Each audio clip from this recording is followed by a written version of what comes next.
Thanks again for joining us. Golden Valley is seeking input to help influence the look and design of its downtown. Golden Valley received an $85,000 grant from Hennepin County to help fund a streetscape improvement and wayfinding systems plan. As the city's downtown area becomes more residential, officials want to find out how to improve the area for pedestrians and bicyclists. And it wants input on how to enhance the overall character of its downtown. So a really important aspect of this process is having community input for people who live here in Golden Valley, who work here in Golden Valley.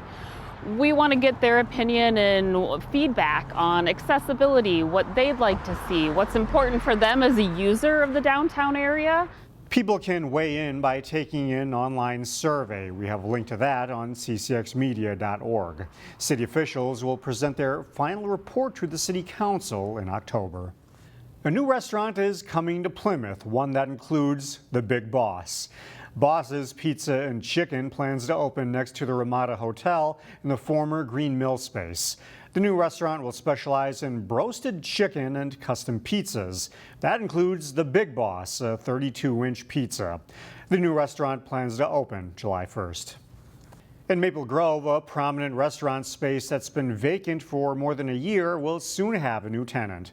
The former Wahlburgers at the corner of Elm Creek Boulevard and Hemlock Lane will become a new restaurant called Grackle. The family-owned business hopes to open later this summer. Meanwhile, a brand new bakery is now open in Maple Grove. 3, 2, 1. Paris Baguette celebrated its grand opening. The bakery sells pastries, cakes, and bread that are baked on site every day. The franchise owner grew up in Maple Grove and thought the city would be a great fit. People, they tell me they love the pastries. We have a lot of customers. I'm very grateful for that too, and a lot of love from the community as well. Paris Baguette has locations across the United States and Canada, but this is the first in Minnesota. A Brooklyn Park girl was recently crowned Junior Miss Juneteenth. For today's Newsmakers, Shannon Slatton spoke to the winner about what she wants people to know about the holiday. My name is Lamari Swain. I am your Miss Junior Juneteenth of Minnesota 2024. I graduated 8th grade from Loveworks for Visual and Performing Arts. I'm going to attend Maple Grove High School. I'm a freshman so far. And I'm going to spend my summer trying to really put myself out there for this community, speak up for Brooklyn Park residents, as I am one, me and my family. Very good. And you just recently had success in the Miss Juneteenth pageant. Why did you want to do that?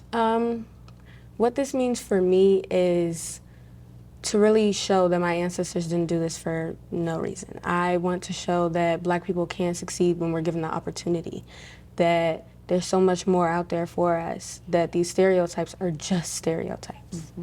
So what does this year look for you as far as appearances and talking about this? As far as appearances, I think for me, I'm going to try to attend festivals, really try to speak up for the community, for the people who feel they have no voice. I want to really talk with them, for them. I want to make sure everyone's voice is heard, Black people, white people, Hispanics, everyone. I want everyone to have a chance to speak. All right, so Juneteenth was celebrated this past week. What do you want people to know about the holiday? I think that it's a celebration of freedom.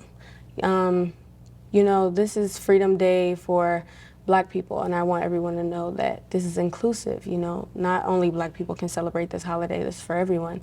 This is a day that, you know, a cousin, a family friend, your best friend, you know, someone really felt free today. Someone fought for them, and this is where they are today. All right, it's going to be a big year for you. Yes. Thank you for stopping by and talking with us. Lamaria Swain, Junior Miss Juneteenth, thank you. Yes, thank you for having me. A Robbinsdale resident is working on a mystery, one that has his readers hooked. Here is Ellie Talkey. They were being watched. and the person inside the vehicle had plans for them, but they were completely oblivious to this. Nicholas Grady is a man who loves mystery. And during his spare time, this Robbinsdale resident writes mystery novels. When they finally reached the park, they had a wonderful time, catching snowflakes on their tongues and running around on the jungle gyms. Grady has published 2 novels and a third is on the way, rooting from his curiosity for local places. These very dark, creepy, quiet places, and it started giving me ideas for a new, what I thought was going to be a short story. This one's pretty cool. It's actually pretty large. Grady says a lot of references in his first book, Under the Bluffs, are from things he actually saw exploring abandoned caves in St. Paul. There's a point in the first book where they're searching this cave looking for evidence of the missing children, and they come across this full-size trampoline that's been set up inside of this cave, and that's actually still there. Grady says people were ordering Under the Bluffs from all across the world, selling more than 450 copies. I expected to sell maybe 100 copies of the first book, and that might be the end of it, and instead I'm reaching this audience. And after plenty of good reviews, Grady knew he wanted to publish a sequel. The reviews were very positive. People were really liking the book, and it was selling a lot more than I thought it would have. Now, Grady is focused on editing his third book with hopes of publishing it in April. People that I know as well as people that I don't know, for the most part, have really enjoyed the books. In Robbinsdale, Ellie Tolke, CCX News. Grady will appear at Wicked Wart Brewing in Robbinsdale on July 26th for a book signing. Find more local news stories at ccxmedia.org and follow us on social media.